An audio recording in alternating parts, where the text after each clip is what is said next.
Well, sometimes CEX, they're great, but they're robbing.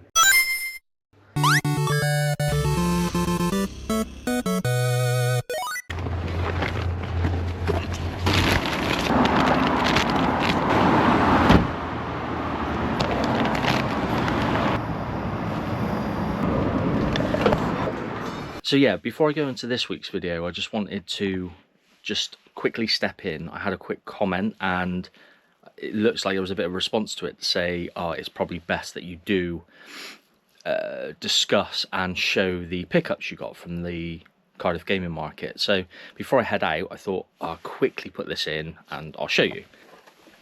Managed to find that Mickey's Daibukin Disneyland Tokyo thing. Haven't had a chance to play it yet. Been back a week, and I will get into it. I'm really looking forward to that one. Really wanted that. Double hits on the Mega Drive. Can't remember what I paid. It wasn't extortionate, but it was one of those that needed to go on the list. I do actually already own Psycho Pinball and Micro Machines, but if I'm going for a complete set of Mega Drive, then you got to get it, kind of thing, haven't you? So straight in the shelf. Managed to get this, which I was really happy with. Turrican, cardboard, complete.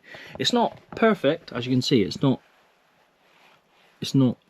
pristine, but again, I'm not overly bothered by that. But with the case protector, cardboard, complete, all inserts, all day long. The Dual Test Drive 2 doesn't have the poster. As you can see, it says free poster inside. It didn't come with it. Again, fair price. I think I paid like maybe 40 quid for both that and Turrican, which top of my head, I thought was a bargain at the time. I didn't really pay much attention, but again, complete with manual. Midway Arcade Greatest Hits. Yeah, again, another one for the shelf. Mortal Kombat 3, the last actual Mortal Kombat I need for the system. I've got both 1, 2 and the Ultimate, but 3, I think I got confused between having Combat 3 Ultimate and Mortal Kombat 3, not realising it's two different games. But again, complete with manual, got it, 20 quid I think it was. And finally, Virtual Pinball. Yeah, a bit of an anticlimax, I know. EA title, again, just one for the collection to get myself ever closer to the full complete set.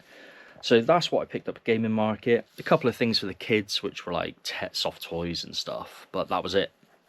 Other than that, that's what I picked up, and they're all going straight in the shelf. So let's get back into the video. So welcome back everyone. As the title suggests, it was a bit of a trade-in and clear out kind of day. I've had quite a lot of stuff lying around in the games room, which I need to get rid of. And I've eventually and finally got around to actually trading in all those comic books I was talking about quite a while back. And go back to see my mate Rich down at Retro Bristol, having a little look round. It's very brief look round compared to the last time I was here. I've obviously been back in between this time, but I thought, well, being that I had the camera with me on that day, it was worth getting a bit of footage whilst I was there too. So having a look around, he did have some more nice new pieces. The ideal situation for me being there really was to probably offload some stuff onto him, which I don't think I ended up doing in the end, actually. He took a few bits and I came away with some UMDs of all things. I know that's quite random, but some UMDs for my PSP collection. It was out of the bag that I took in, as you see at the beginning, a lot of it was the Simpsons comics. Now, he said to me, look, I can't really do much with them, but my suggestion to you would be, if you want to get rid of these, stick them on Vinted. They range from like early 2000, 2001 to like 2006. And the ones that he pointed out to me, there was like horror ones that were going for like 20 to 30 quid online each. And I thought, well, I've got 1 or 2 of those. He was like, look, I can't move those, so take them away and you might make some better money that way. So I didn't realise what I was sitting on, in all honesty. I bought those at a car boot a long time ago for like, I think it was like 6 quid for the entire bundle, and I had like 20 to 30 comics.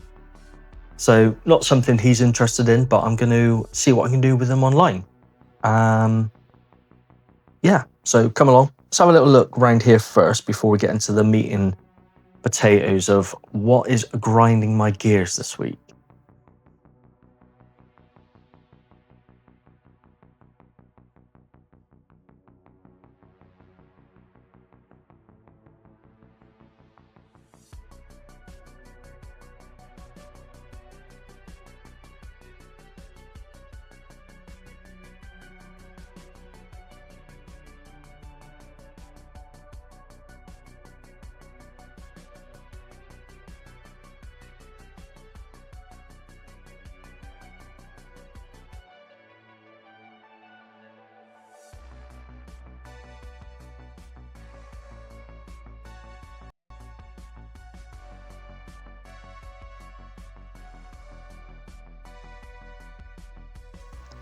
So this was actually the first ever game I ever owned on the Game Gear when I was a kid, and also Chessmaster. Chessmaster is actually the game that taught me how to play chess. I used to play with my granddad and my old man back in the day a little, but Chessmaster was actually how I learnt, and we had like a chess club at school, primary school, and that's what got me into it. So yeah, for nostalgic reasons, I had to pick those two up. Am I mistaken, or is that Mazen Wars? Is it Mazen Wars? I think I was looking at it for the Mega Drive, but obviously that's Super Famicom by the looks of it. I didn't even think of Google Lens in it. I should have, really. As you can see as well, he's having another move around and just sorting out his, you know what it's like. We all want to reorganize our shelves and our games rooms and our collections every week, so you can only imagine what it's like with a shop. So I was just having a quick blitz around before I was on my way to CEX to get rid of some extra things.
How'd you get hold of them? Like, who came in and said, "Oh yeah, I've got a Demolition Man collection that I want to sell you"? Picked them up on a night sale.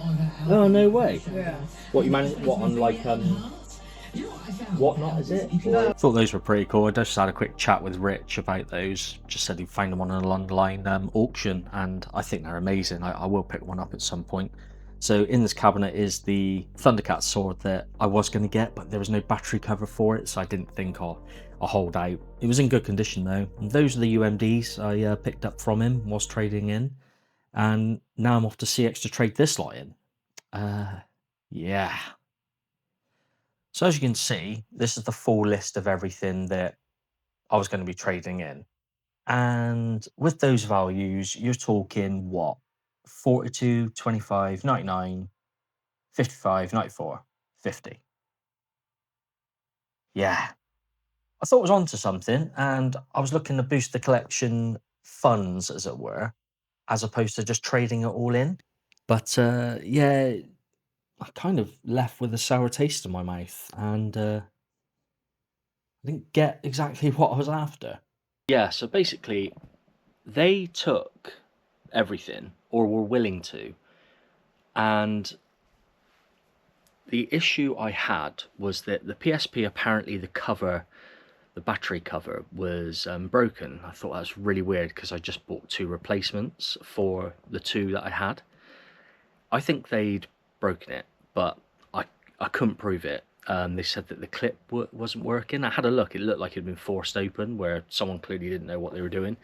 But I can't prove that. It's just one of those things. So I took it, bought another battery cover, and I'm going to take it to another shop tour, what I'm doing soon.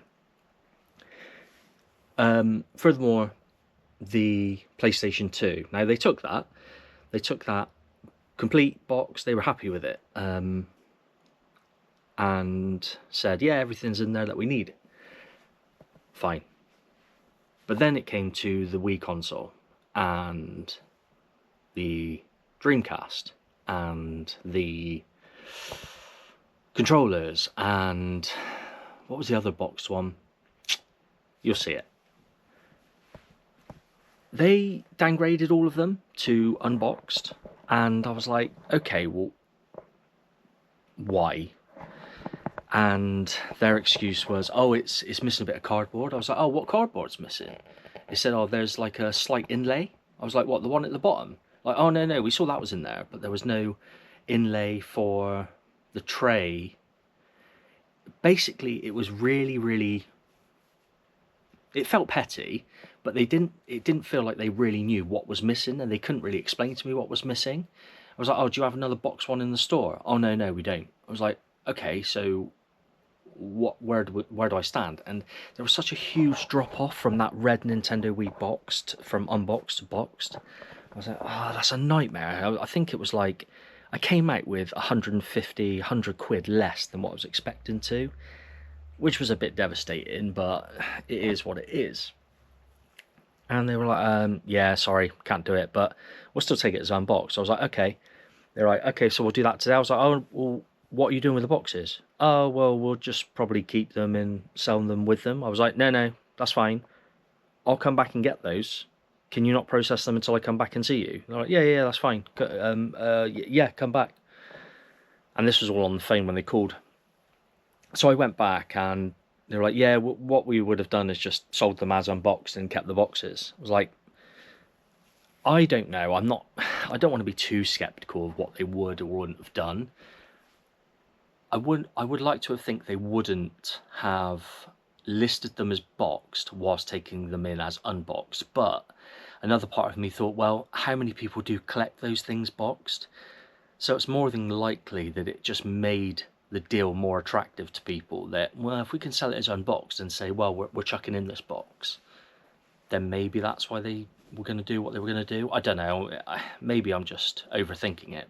But yeah, that was it. So I had to clear out, got what I got, and cash in the pocket. So usually I never do that. Usually it's always trade in, but I didn't really fancy having a voucher sat around for as long. So yeah, if you can all just do me a big favor, like, subscribe, comment, all that stuff.